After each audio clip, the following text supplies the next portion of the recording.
Captain Jake Morrison stood on the bridge of the USS Defiant, watching the stars through the main window.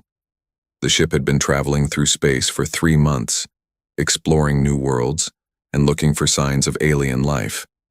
So far, they had found nothing but empty planets and dead rocks floating in the darkness. "Captain, we're getting something strange on the long-range sensors," said Lieutenant Commander Lisa Brooks from her station. She was the ship's communications officer, a smart woman who could speak 12 different languages. "It looks like a message being sent across the entire galaxy." Jake walked over to her station. "What kind of message?" "I'm not sure yet. It's using a signal pattern I've never seen before. Give me a few minutes to figure it out." The bridge was quiet except for the soft hum of the ship's engines. Jake looked around at his crew. There were only 43 people aboard the Defiant, all of them volunteers who had left Earth to explore the unknown. They had been traveling for 2 years, visiting empty worlds and mapping new star systems. This was the first time they had found any sign that other intelligent life existed in the galaxy. "Got it," Lisa said suddenly. "The signal is coming from a point about 50 light-years away. It's definitely artificial, and it's being broadcast on every frequency at once. Someone really wants this message to be heard. Can you translate it?" "Working on it now. The computer is trying to match the patterns to known languages." Lisa's fingers moved quickly across her control panel.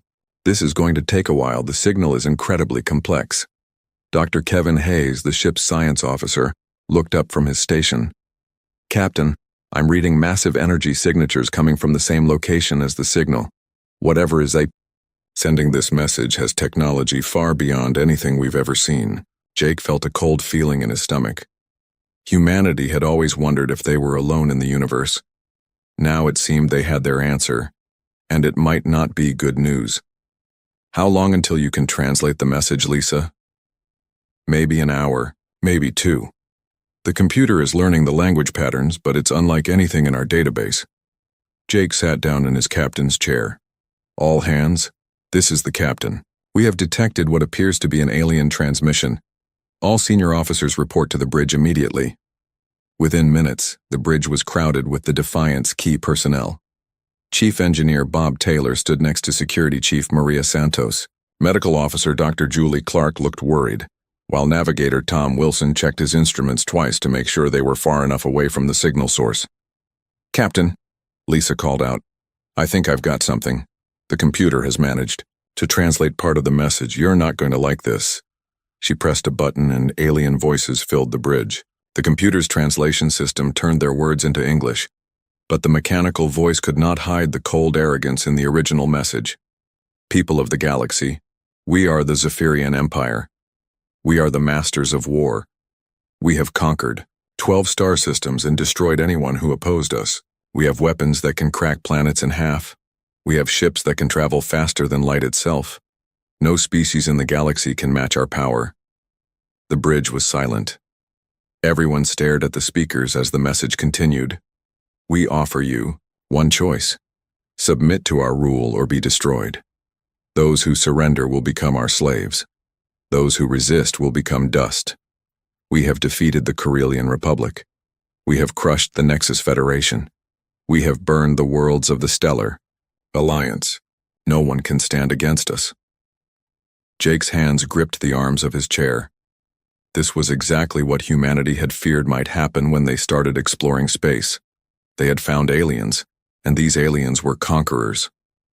"There's more, Captain," Lisa said quietly. The alien voice continued. "We know there are still free worlds in the galaxy. We know you are listening. We are coming for you. In 1 year, our fleets will begin the final conquest. Every world, every system, every species will bow before the Zephyrian Empire. We are the ultimate warriors. We are the masters of war. Resistance is impossible." The message ended, leaving the bridge in complete silence. Dr. Hayes was the first to speak. "Captain, based on the energy readings, they're telling the truth about their technology. These aliens have power sources that make our best reactors look like campfires." "How many ships do you think they have?" asked Maria Santos.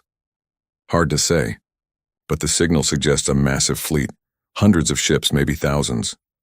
Jake stood up and walked to the main window again. Somewhere out there, an alien empire was preparing to conquer the galaxy, and humanity didn't even know they existed. Lisa, can you trace the signal back to its source? Already working on it, Captain. The signal originated from a system about 47 light-years from here. But Captain, there's something else. The message wasn't just sent to empty space.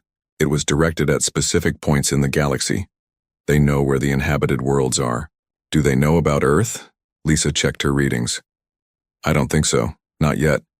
But if they're planning to conquer the entire galaxy, they'll find us eventually. Jake made a decision that would change everything. Tom, set course for Earth. Maximum speed. Sir, that will take us 8 months even at full speed. Then we better get started. Lisa, prepare a full report on everything we've learned. Include the complete alien message and all sensor data. Captain, Dr. Clark said quietly, are we really going to war with these aliens? Jake looked at his crew. They were explorers, not soldiers, but they were the only humans who knew about the threat coming toward Earth. We're going to warn our people. What happens after that isn't up to us. The USS Defiant turned toward home, carrying news that would change humanity forever. Behind them, somewhere in the darkness of space, the Zephyrian Empire prepared for their final conquest. They believed they were the masters of war. They had never met humans before. 6 months after the USS Defiant reached Earth with their warning, the Zephyrian fleet appeared at the edge of human space. They came like a storm of metal and fire, 300 ships moving together in perfect formation. Their hulls gleamed, silver in the light of distant stars, and their weapons bristled like the spines of some deadly creature. Colonel Amy Fisher stood on the command deck of Orbital Station Alpha, watching the alien fleet through her telescope. New Dakota was a farming colony with only 50,000 people.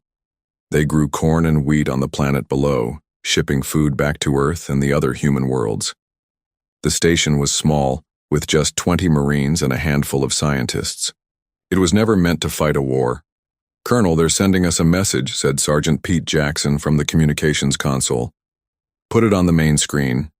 The face that appeared was like nothing Amy had ever seen.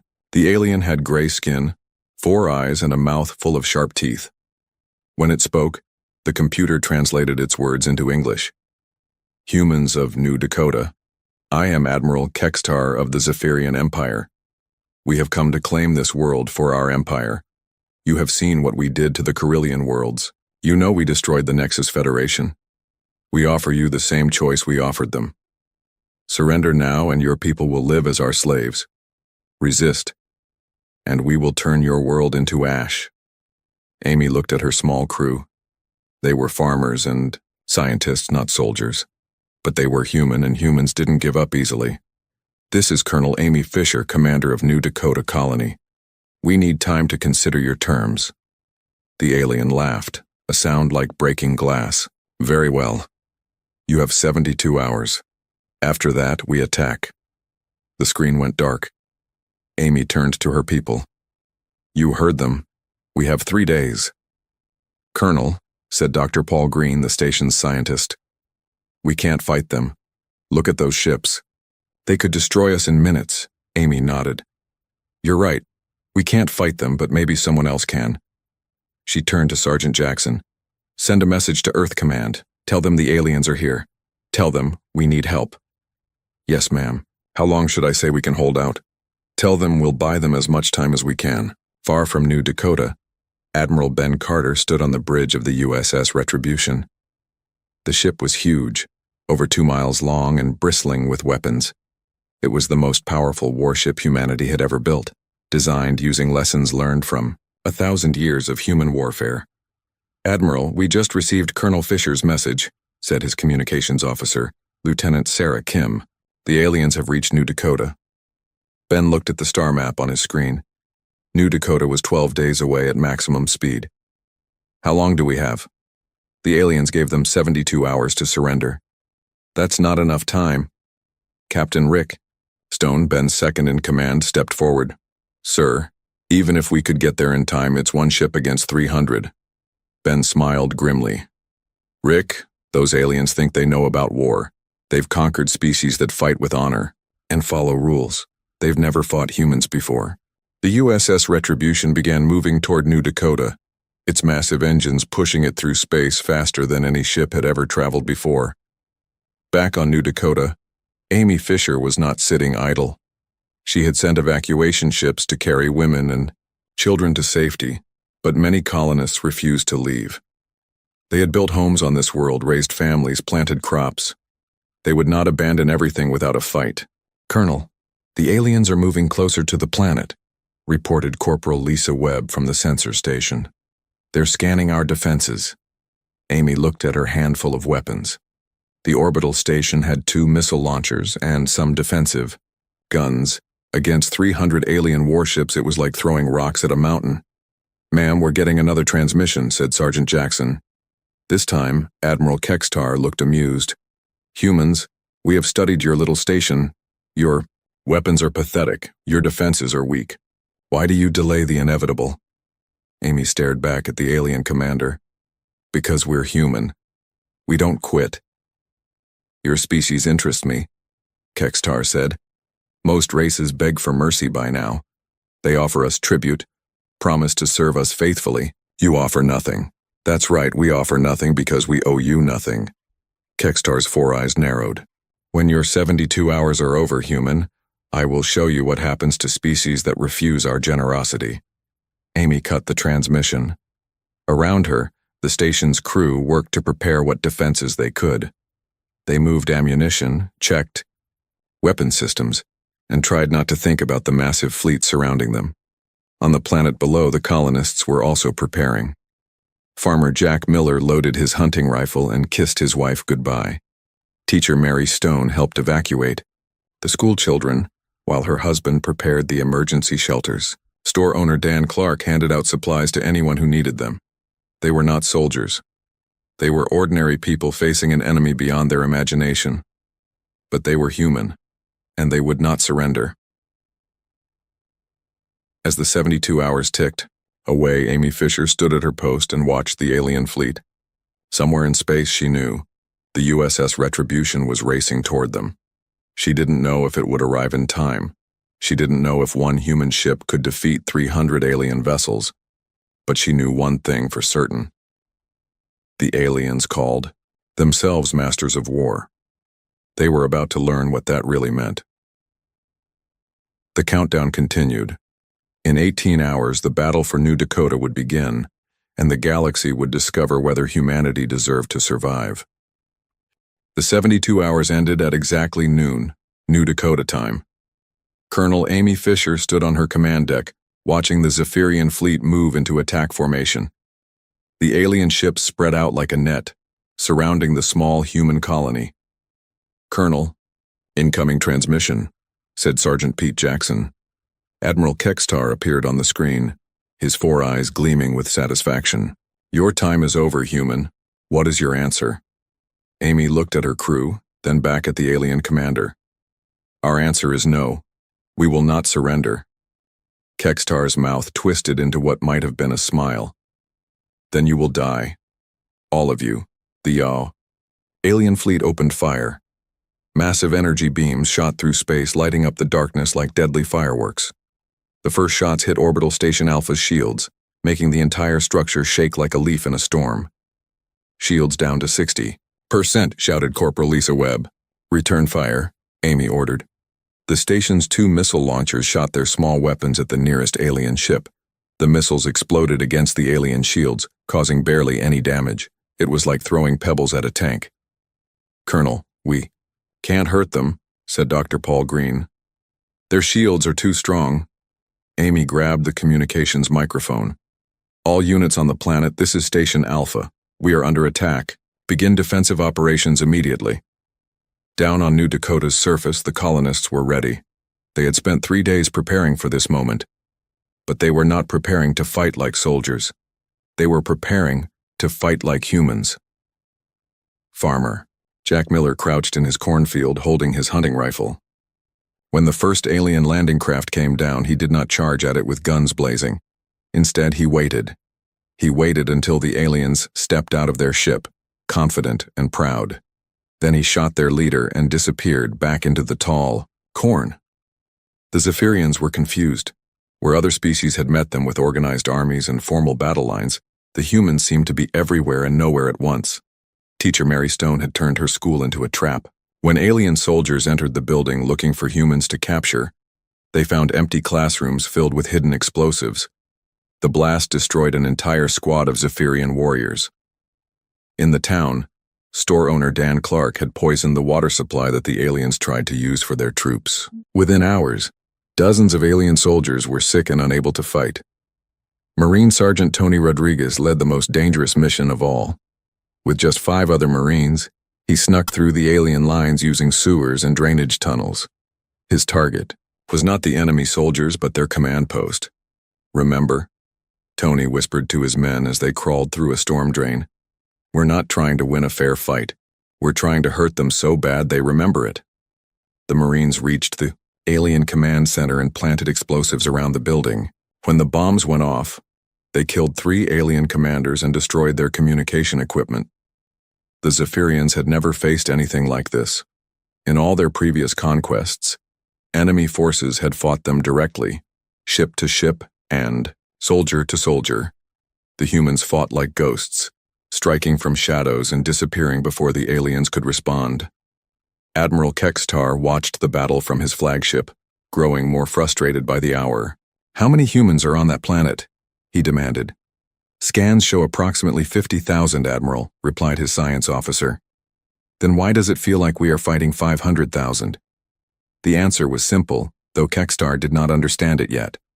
Every human on New Dakota was a fighter. The farmers knew their land better than any invader could. The teachers knew how to turn innocent buildings into deadly traps. The shopkeepers knew how to make poison from household chemicals. Engineer. Kate Sullivan had worked for 3 days to turn the colony's power plant into a weapon. When alien forces tried to capture the facility, she overloaded the reactor. The explosion destroyed an entire city block and took out 200 alien soldiers. Pastor John Miller, who had never held a weapon in his life, organized the children and elderly into spy networks. They watched alien movements and reported, back using hidden radios. When the aliens tried to capture them, they found only empty buildings and more traps. The battle raged for 6 hours. The Zephyrians had superior weapons, better armor, and overwhelming numbers, but they were fighting an enemy that refused to follow the rules of war. By evening, Admiral Kextar had lost over 1,000 soldiers and still had not captured a single strategic location. Every building was a fortress. Every street was a battlefield. Every human was a potential threat. "Admiral," his tactical officer reported, "we have secured the spaceport and the government building." "Excellent. How many prisoners?" "None, sir. The buildings were empty when we took them." Kextar's 4 eyes narrowed. "Empty? Where are the humans?" "We don't know, sir. They seem to have vanished." The humans had not vanished. They had simply moved to new positions, ready to continue the fight. Amy Fisher coordinated from a hidden bunker as her orbital station burned above them. The colonists had lost their homes, but they had not lost their will to fight. As night fell on New Dakota, the Zephyrians controlled the empty buildings and silent streets. But they did not control the planet. In the darkness, human voices whispered over hidden radios planning the next day's attacks. The aliens called themselves Masters of War, but they had never fought a species that treated war not as a game with rules but as a fight for survival with no limits. The battle was far from over. 3 days had passed since the fighting began on New Dakota. Admiral Kextar stood in his command room, staring at the reports flowing in from the planet below. His mighty fleet had conquered 12 star systems without breaking a sweat. Now, they were struggling against farmers and shopkeepers on a single world. "Admiral, we have lost 1,500 soldiers," reported his tactical officer. "The humans continue to attack our supply lines and command posts." Kextar's 4 eyes burned with anger. 1,500? Against primitives with simple weapons? "Sir, they do not fight like any species we have encountered before. They use tricks and traps. They poison our water and blow up our equipment. When we chase them, they disappear." Then we will destroy their cities from orbit. Burn everything. Sir, we already tried that. They hide underground. Our bombardment only destroys empty buildings. Kextar was about to order another attack when his science officer called out urgently. Admiral, we have a contact on long-range sensors. A single ship approaching from deep space. One ship? Kextar laughed. What kind of ship? Unknown design, sir. It's large. Very large. On the main screen, a dot appeared among the stars. As it grew closer, the Zephyrians could see it was a warship unlike anything they had ever encountered. The USS Retribution was a monster of metal and weapons built for one purpose only: destroying enemies. How big is that thing? Asked the tactical officer. 2.3 kilometers long, sir. Mass reading shows it weighs more than 50 of our heavy cruisers. Kextar studied the approaching ship. One vessel against 300. These humans must be insane. The alien fleet moved into position, surrounding the human battleship. Kextar opened a communication channel, expecting to receive the usual pleas for mercy that always came from outmatched enemies. Instead, he heard a calm, cold voice that made his blood run chill. This is Captain Rick Stone of the USS Retribution. You have attacked human civilians. You have 72 hours to withdraw from this system, or we will destroy your entire fleet. Kextar could not believe what he was hearing. Human captain, you are surrounded by 300 warships. Your single vessel cannot possibly defeat us all. Watch us. The transmission ended. Kextar stared at the screen in amazement. Every other species had begged for mercy at this point. They had offered tribute, promised to serve the Zephyrian Empire, anything to avoid destruction. These humans offered nothing but defiance. Admiral, what are your orders? Asked his second-in-command. Destroy them. Use half the fleet. Make it. Quick. 150 Zephyrian warships moved toward the USS Retribution. They approached in perfect formation, as they had done countless times before. This was how civilized species fought wars, with honor, strategy, and predictable tactics. Captain Rick Stone watched them come. On his bridge, the crew worked quietly at their stations. These were not explorers or scientists like the crew of the Defiant. These were soldiers who had trained their entire lives for moments like this. Captain, enemy ships are moving into attack formation, reported his tactical officer, Commander Grace Palmer. Let them get close. Weapons Chief, are our surprises ready? Lieutenant Colonel Matt Johnson smiled grimly. All systems ready, sir. The aliens are about to learn why humans don't fight fair. When the Zephyrian ships reached what they thought was firing range, Rick gave his first order. Deploy the mines. Hundreds of small objects shot out from the Retribution's hull, moving so fast they were almost invisible. The Zephyrians had no time to react before the mines exploded around their ships. But these were not ordinary explosives. They were nuclear mines, each one more powerful than the largest bombs the aliens had ever seen. 20 Zephyrian ships disappeared in balls of nuclear fire. The others found their shields failing, and their hull armor cracking from the intense radiation. What kind of weapons are these? Kextar demanded over the communication channel. Rick's voice was calm and cold. The kind we use to kill our enemies. The Retribution began moving forward, not in the stately advance that marked civilized warfare, but in a wild, unpredictable pattern that made it impossible to target. Its weapons fired continuously, not at the alien ships' main hulls, but at their engines, weapons, and communication arrays. They're not trying to defeat us honorably, realized the Zephyrian tactical officer. They're trying to cripple us. The human ship used every dirty trick in the book. Electronic warfare systems blinded the alien sensors. Cyber attacks crashed their computer systems. Hacking programs turned their own weapons against them. But the most terrifying thing was the way the humans fought.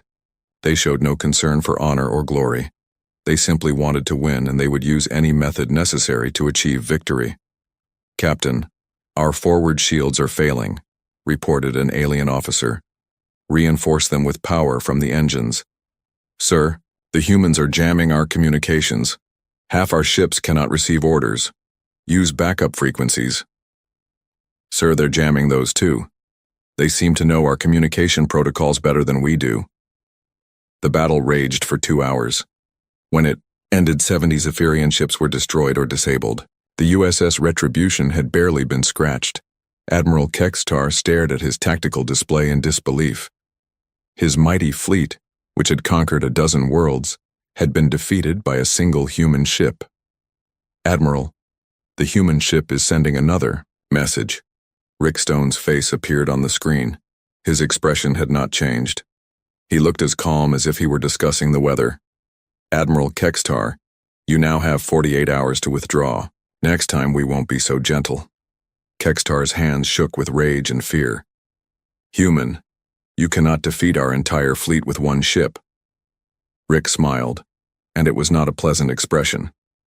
"Admiral, that wasn't our entire fleet. That was just one ship. Earth has 50 more just like it." The transmission ended, leaving the Zephyrian command in stunned silence. They had called themselves Masters of War. Now they were learning what that title really meant. Admiral Kextar had 48 hours to make the most important decision of his life. Around him, his command staff worked frantically to repair the damage from their battle with the USS Retribution. 70 ships destroyed or crippled by a single human vessel.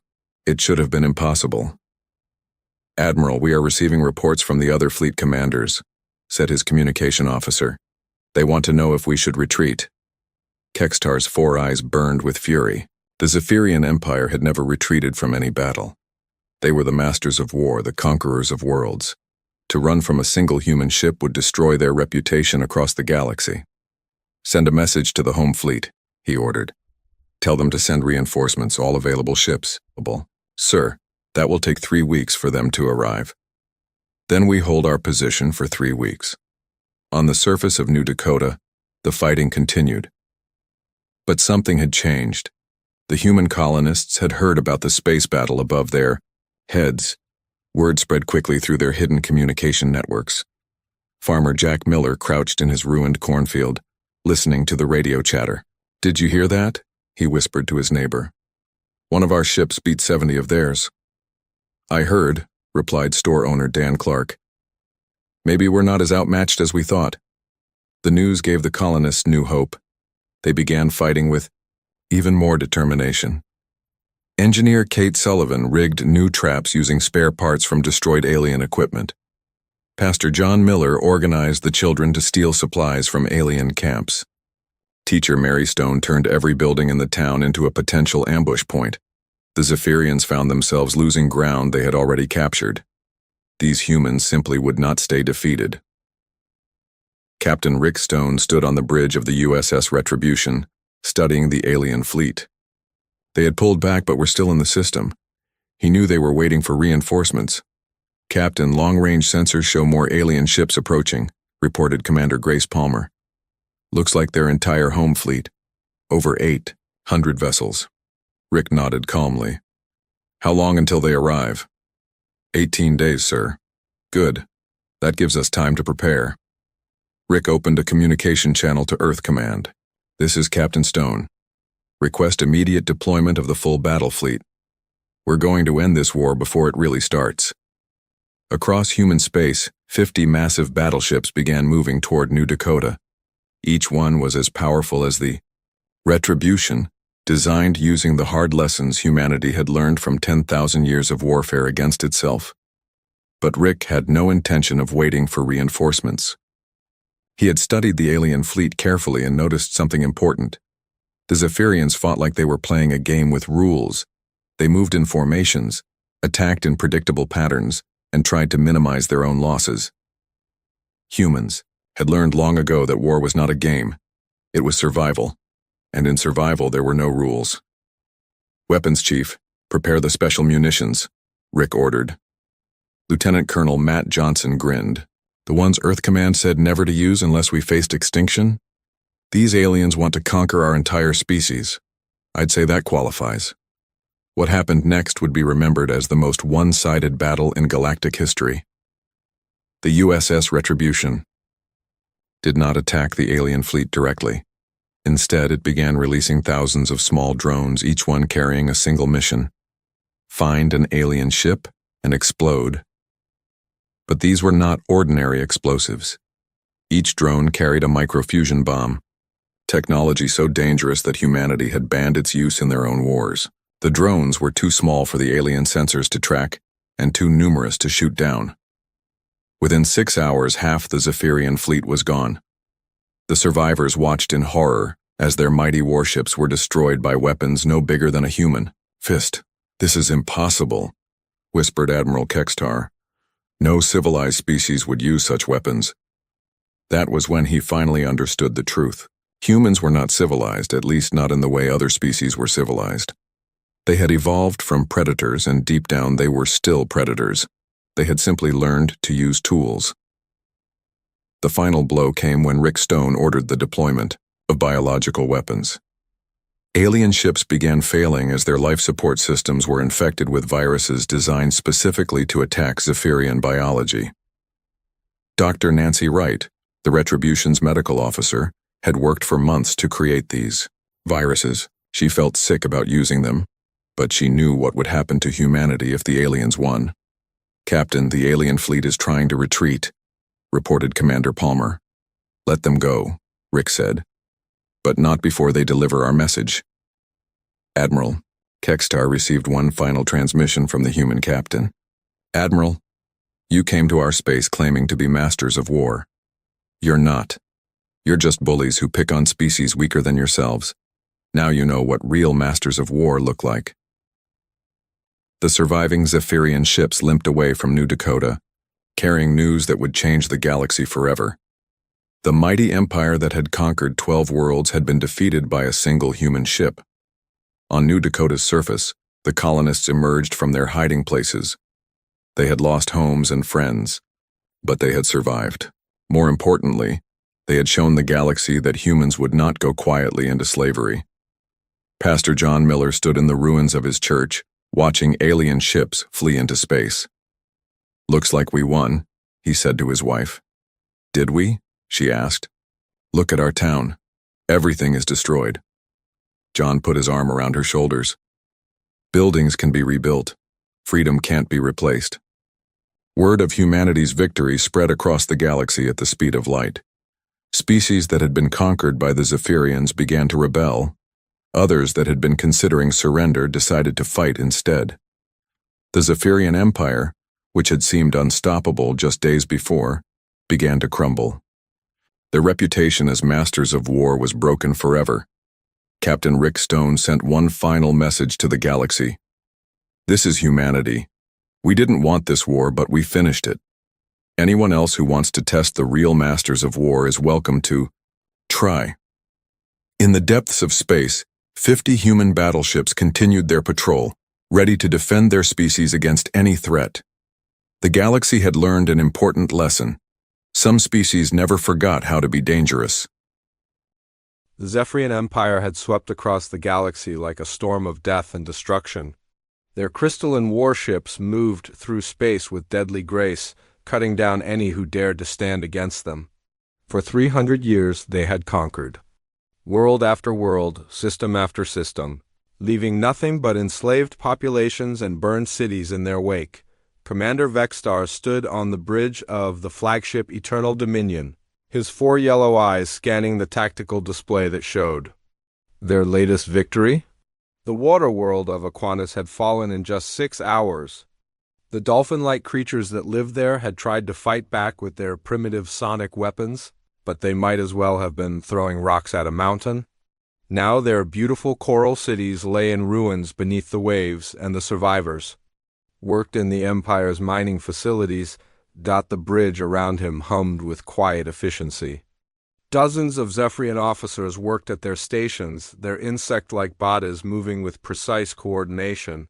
Each wore the black and silver uniform of the Imperial Navy, and each bore the scars and modifications that marked them as career soldiers.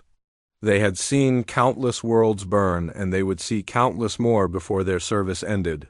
War leader Kithran approached the command platform, his heavy footsteps echoing on the metal deck. Like all Zephyrian warriors, he stood nearly 8 feet tall, with 4 powerful arms ending in razor-sharp claws. His exoskeleton bore the deep grooves and burn marks of 100 battles. and his mandibles clicked with satisfaction as he delivered his report.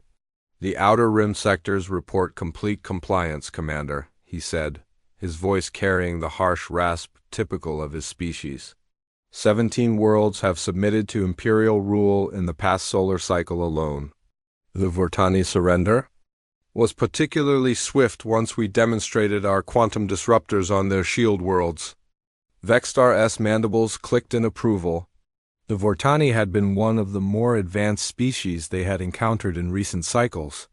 Their technology was impressive by galactic standards, with energy shields that could deflect most conventional weapons and cities that floated in the clouds of gas giants. But even they had crumbled when faced with the Empire's superior firepower and ruthless tactics. "Excellent," Vexstar replied, turning to face his subordinate. "Our expansion continues ahead of schedule.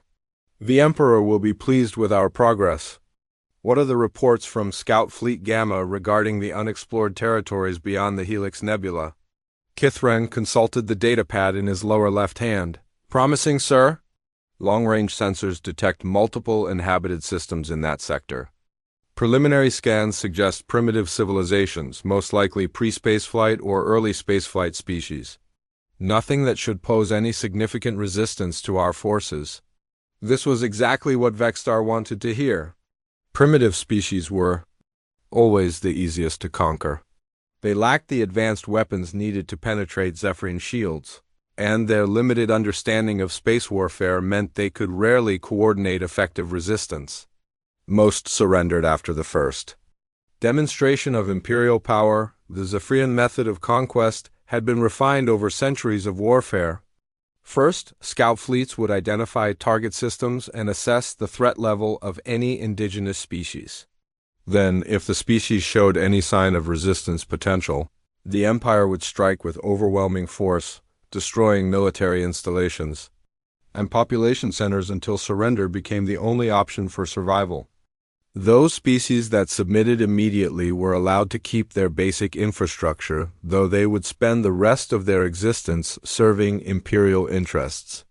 "Have the scouts identified any species of particular interest in those sectors?" Vexstar asked, studying the star charts displayed on the main screen.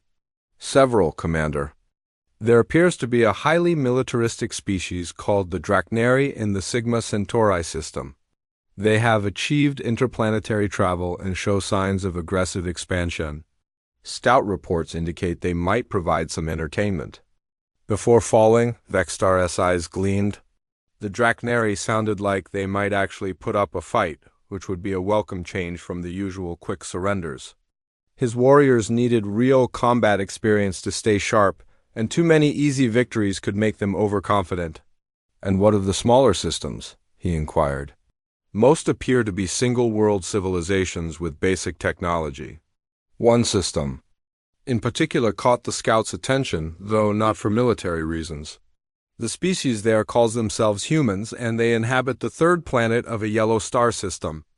They have achieved nuclear technology and basic space travel, but their military capabilities appear limited. What makes them interesting is their apparent aggression toward their own species." Vexstar tilted his head, intrigued. "Explain." "The scout reports indicate that these humans regularly engage in large-scale warfare against each other, despite being a single species on a single world. They have divided themselves into numerous competing factions and have fought continuously throughout their recorded history. Their weapons technology is crude but shows innovation, and they appear to have no concept of surrender in their military doctrine. This was unusual. Most species, when confined to a single world, eventually learn to cooperate for mutual survival. The fact that these humans continued to fight each other suggested either unusual stupidity or unusual aggression. Either trait could make them problematic during conquest operations. Interesting, Vexstar mused. Perhaps we should prioritize that system for early conquest. Species that fight among themselves often turn their aggression outward once unified under Imperial rule. They make excellent shock troops. Shall the First Order Scout Fleet Gamma to begin detailed reconnaissance of the human system? Yes, but maintain standard protocols. I want full tactical assessments of their military capabilities, population centers, and industrial capacity. If they prove suitable for Imperial service, we will want to preserve as much of their infrastructure as possible. As Kithron moved away to transmit the orders, Vextar returned his attention to the tactical display. The Empire controlled over 2,000 star systems now, with millions of enslaved beings working to fuel the Imperial war machine. Every conquered world provided resources, labor, and sometimes new warriors for the Empire's endless expansion. The humans would just be another entry in the conquest logs, another species to bow before Imperial might. Their primitive ships and chemical rockets would be no match for crystalline hulls and quantum weapons. Within days of the invasion fleet's arrival, they would either surrender or be reduced to radioactive ash. Far away in the Sol system, Captain. Jake Morrison stood on the observation deck of Earth's newest orbital facility, watching construction crews work on humanity's secret project. The refugees from the Krathri Hive had brought warnings of the approaching Zephyrian fleet, and humanity had spent the last 5 years preparing for war. Morrison knew the Empire was coming. He also knew that when they arrived, they would find humans ready to fight back. 3 months after the initial scout reports, Zephyrian reconnaissance ships entered the Sol system like silent predators stalking their prey. Scout Commander Yithel commanded the lead vessel, a sleek craft designed for stealth and information gathering. His mission was simple: catalog the human species, assess their technology level, and recommend the appropriate conquest protocols for the main invasion fleet. Yithel had conducted dozens of these surveys over his long career. The process was routine by now. Most primitive species followed predictable patterns of development, and their military capabilities were usually easy to assess from orbital scans. A few days of observation would tell him everything the Empire needed to know about these humans. The scout ships moved through the outer system undetected, their advanced cloaking technology rendering them invisible to human sensors. Yithel studied the tactical displays showing the third planet, the one the humans called Earth. The initial scans confirmed the earlier reports. The humans had achieved basic nuclear technology and crude space travel, but their largest vessels were primitive metal constructs that moved using chemical propulsion. Analysis complete on their orbital installations, reported his sensor operator, a young Zephyrian named Kextal. They have several space stations and what appears to be a small lunar base. Construction is purely mechanical, no energy shielding. Detected, their weapons appear to be kinetic projectiles and basic energy weapons. Yithel nodded, making notes on his datapad. This was exactly what he had expected from a Type 1 civilization. The humans were still bound by the limitations of primitive physics, unable to harness the quantum forces that powered true starships. Their military would pose no threat to Imperial forces. What about their planetary defenses? He asked, scattered. Installations with what appear to be missile systems. Some kind of early warning network using electromagnetic radiation. No orbital defense platforms of any significance. Their largest military vessels appear to be naval ships operating on their planet's oceans. This was typical of water worlds. Species that evolved on planets with large oceans often developed naval traditions before moving into space, and they frequently tried to apply ocean warfare concepts to space combat. It never worked well against Imperial tactics, but as the days passed, Yithel began to notice things that puzzled him. The human communication networks buzzed with unusual activity, far more than seemed necessary for their technology level.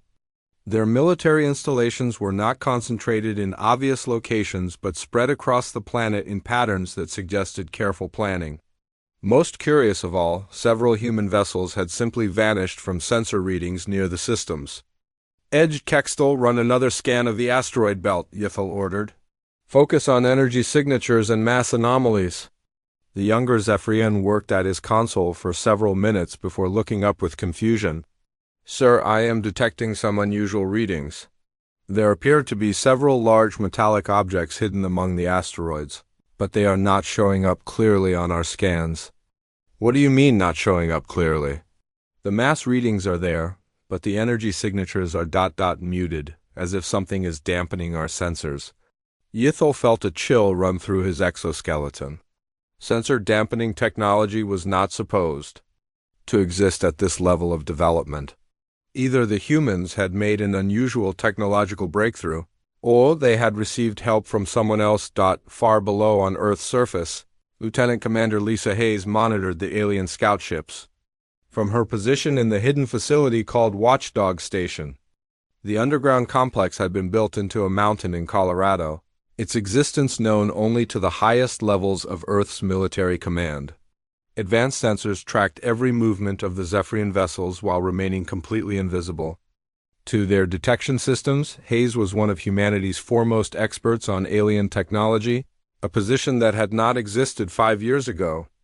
The arrival of refugees from the Krathari hive had changed everything for humanity.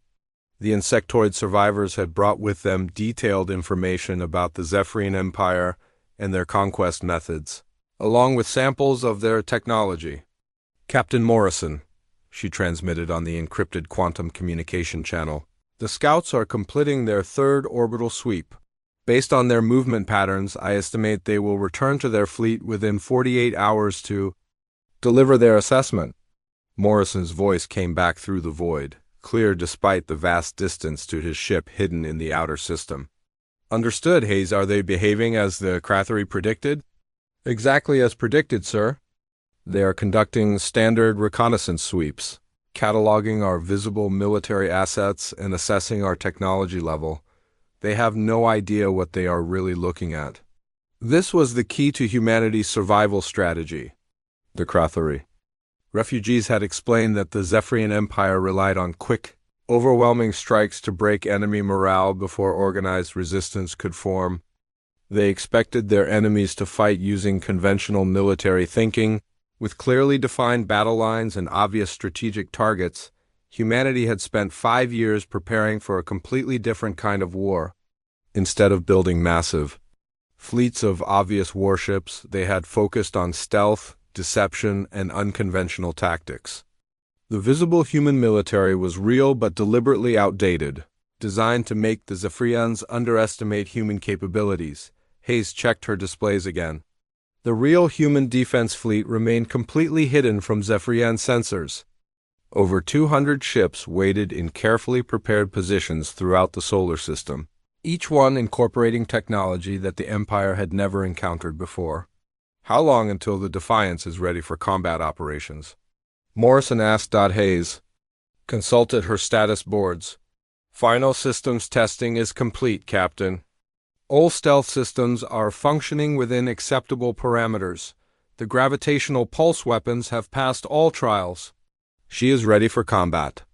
The used Defiance was humanity's masterpiece, their first true warship designed specifically to fight the Zephyrian Empire. Unlike the converted cargo haulers and mining ships that made up the visible fleet, the Defiance incorporated revolutionary technology developed from a combination of human innovation and alien science. Her hull was constructed from a new alloy that bent electromagnetic radiation around itself, making the ship nearly invisible to most sensors. Her weapon systems used gravitational manipulation to create focused distortions in space-time itself, capable of crushing enemy vessels regardless of their armor or shielding. Most importantly, her crew had trained for years specifically to fight Zephyrian tactics. "Signal all units to maintain stealth protocols," Morrison ordered. "Let the scouts see exactly what we want them to see. When their invasion fleet arrives, they will find humans ready to give them the fight of their lives." Back in space, Scout Commander Ythel was preparing his final report. Despite the unusual readings, he had concluded that the humans posed no significant military threat. Their visible forces were pathetically weak, and any unusual technology they might possess was clearly in the early development stages. "Kextel, prepare the transmission to Fleet Command," he ordered.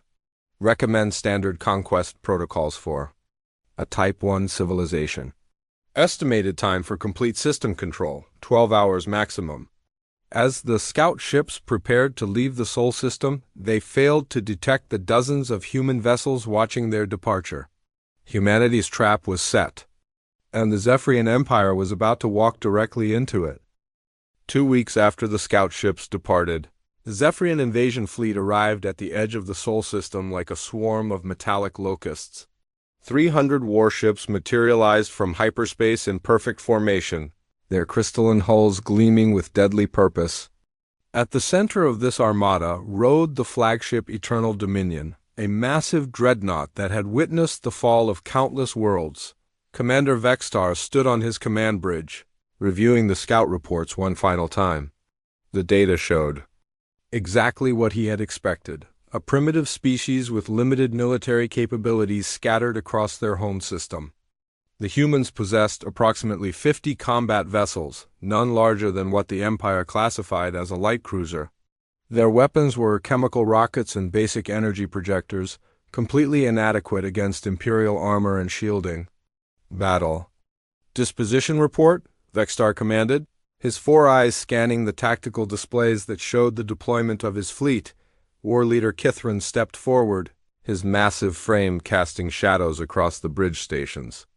All battle groups report ready for immediate action, Commander. Battle Group Alpha stands ready to neutralize outer system defenses. Battle Group Beta will secure the primary world. Battle Group Gamma will hunt down any fleeing vessels and prevent escape. Vextar nodded with satisfaction. This was the standard conquest pattern that had brought victory to the Empire for 3 centuries. Overwhelming force applied at multiple points simultaneously, giving the enemy no time to coordinate resistance or develop countermeasures. Most species surrendered within hours once they realized the futility of resistance. Estimated time for complete system control? He asked. 12 hours maximum, sir. Possibly less if the humans surrender quickly once they see our superior numbers. The tactical displays showed human vessels scattered throughout the system in what appeared to be defensive positions.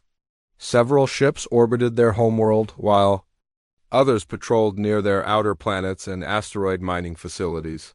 It was exactly the kind of dispersed defense that made conquest easier, since the humans could not concentrate their limited firepower effectively. Begin the attack, Vextar ordered. Signal all ships to commence standard assault protocols. The Zephyrian fleet moved forward with mechanical precision, each battle group heading toward its assigned target zone. Their weapons powered up with the familiar hum of charging quantum disruptors, and their shields shimmered with energy fields that could deflect anything the humans might throw at them. What Vextar could not see were the dozens of hidden sensors tracking his every movement, from concealed positions throughout the solar system. In the underground command center on Earth, Admiral Patricia Stone watched the enemy fleet's approach with cold calculation. Every Zephyrian ship had been identified and categorized, their movement patterns analyzed, and their weaknesses assessed. Signal all units, she commanded. Operation Mousetrap is now active.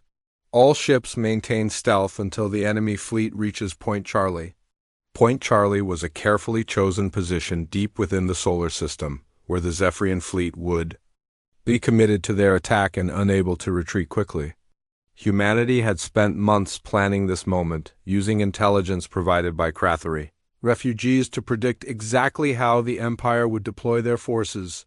Captain Morrison stood on the bridge of the UES Defiance, hidden behind one of Jupiter's larger moons.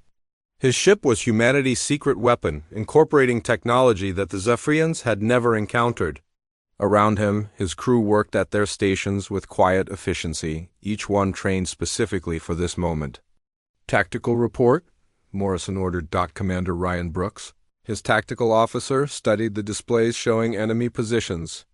Enemy fleet is moving into the kill zone exactly as predicted, Captain. They are maintaining standard formation with their heavy units in the center and lighter vessels on the flanks. No indication they have detected our hidden forces. Weapon status: all gravitational pulse cannons are charged and ready. Point defense systems are online.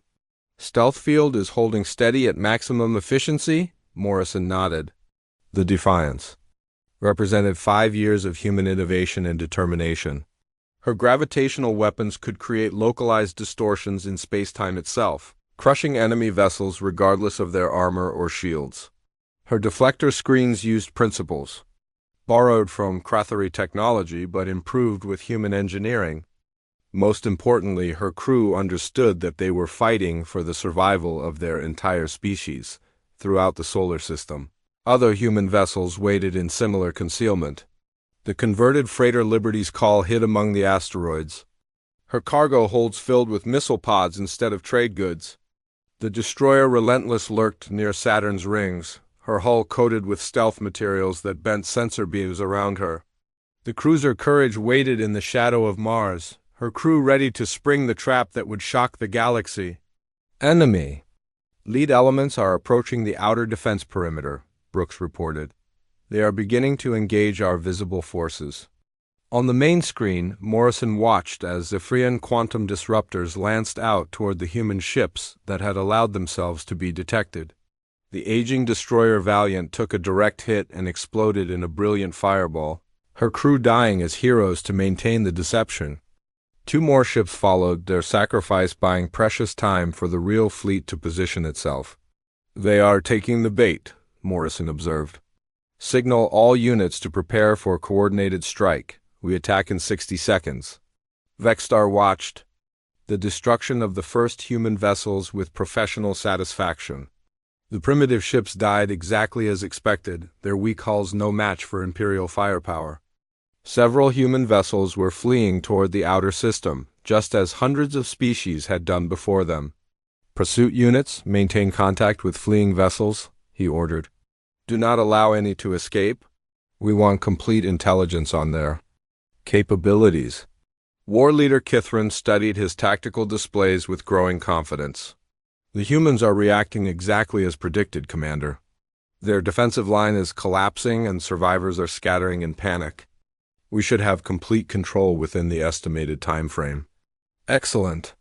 Signal the planetary assault groups to begin their descent. I want their government centers secured before they can mount any organized resistance.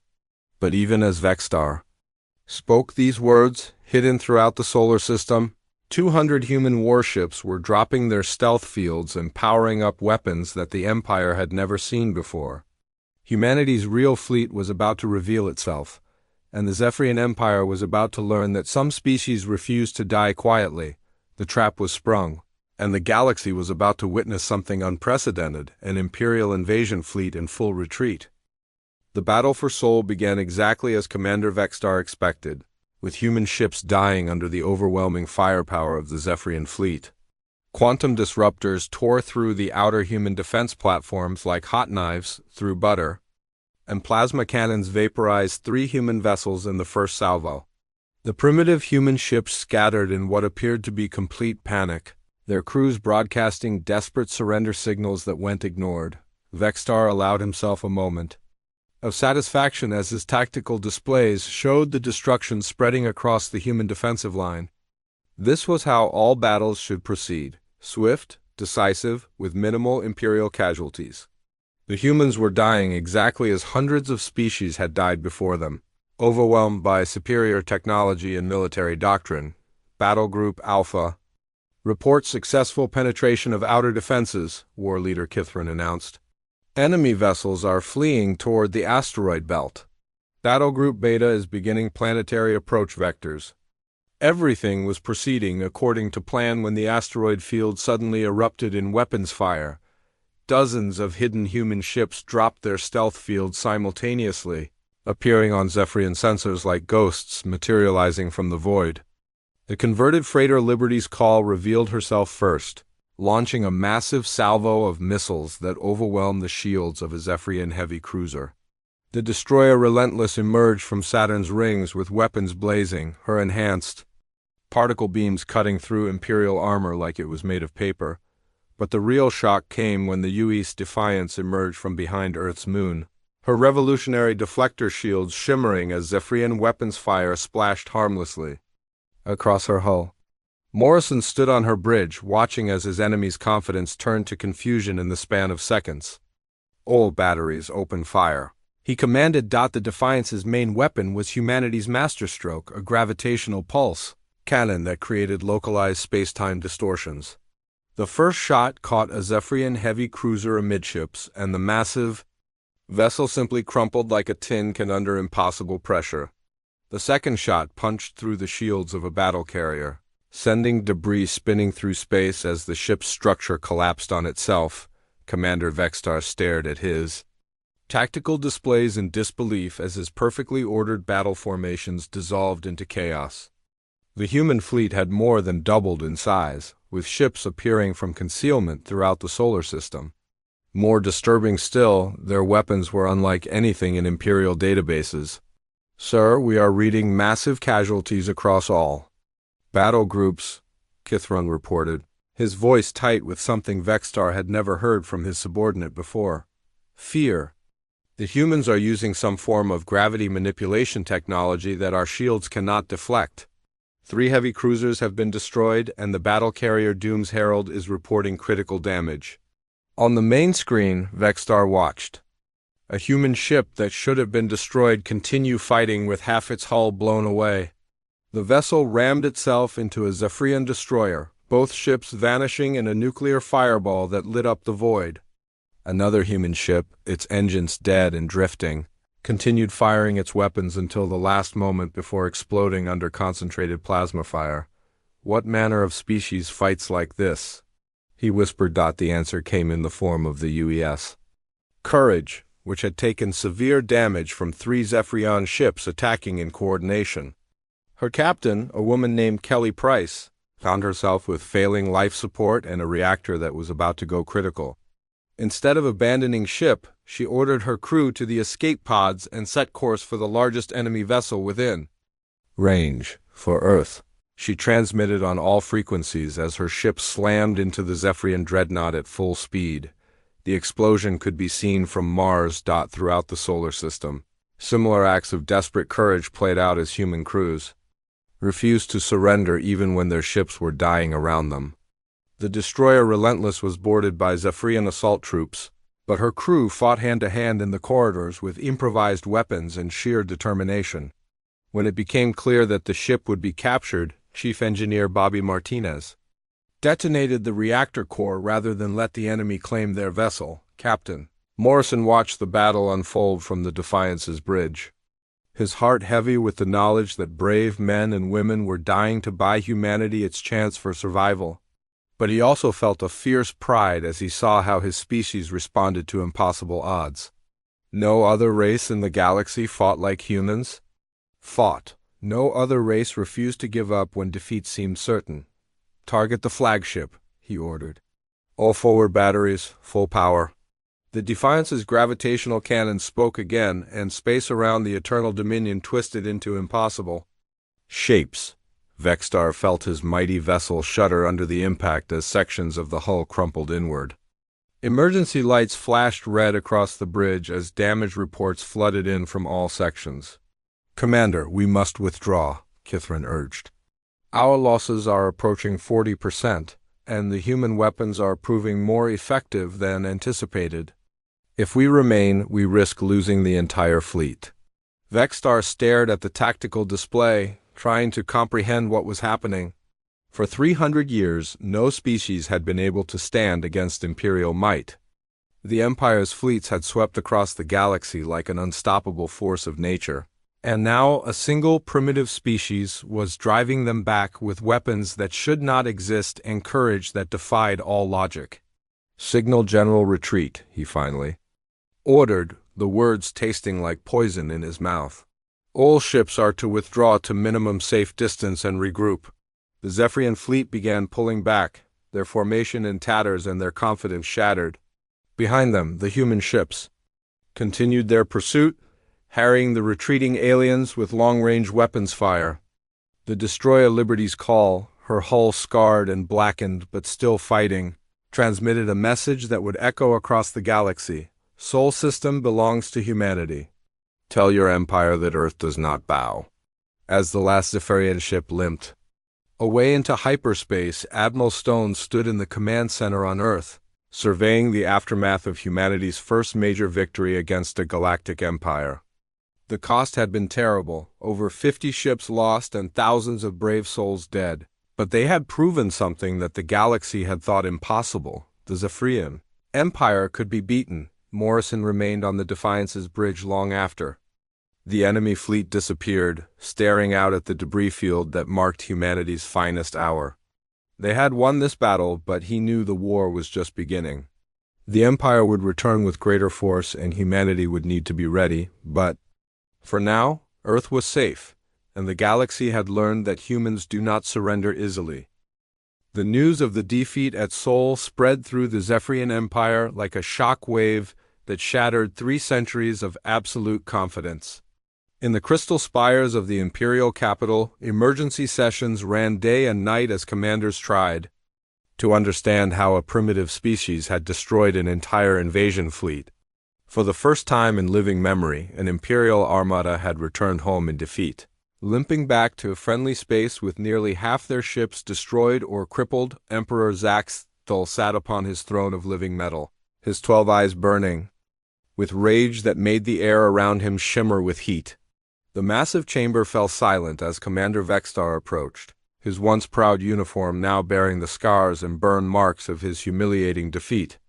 The other members of the High Command watched from the shadows, grateful that they were not the ones facing imperial wrath. Explain to me how a species that builds ships from metal and uses chemical rockets managed to destroy half of Battlefleet 7. The Emperor hissed, his voice echoing off the crystal walls like breaking glass. Vextar stepped forward, knowing that his next words would determine whether he lived or died. Your Imperial Majesty, the humans are not what they appeared to be. They possess advanced stealth technology that rendered our sensors useless. Their weapons manipulate gravitational forces in ways our science cannot explain. Most troubling of all, they fight without any fear of death. Impossible, snarled the Emperor. No species fights without preservation instinct. Fear of death is what makes conquest possible. That is what makes them so dangerous, Majesty. When their ships were disabled, they used them as weapons, ramming our vessels at full speed. When we boarded their ships, they fought to the last being rather than surrender. They would rather die than submit to imperial rule. The Emperor's mandibles clicked in fury. Then we will grant them their wish. Prepare Battlefleet 3 for immediate deployment. I want that system reduced to radioactive ash. Majesty, Vextar said carefully, I would recommend caution. The humans have demonstrated capabilities that we do not understand.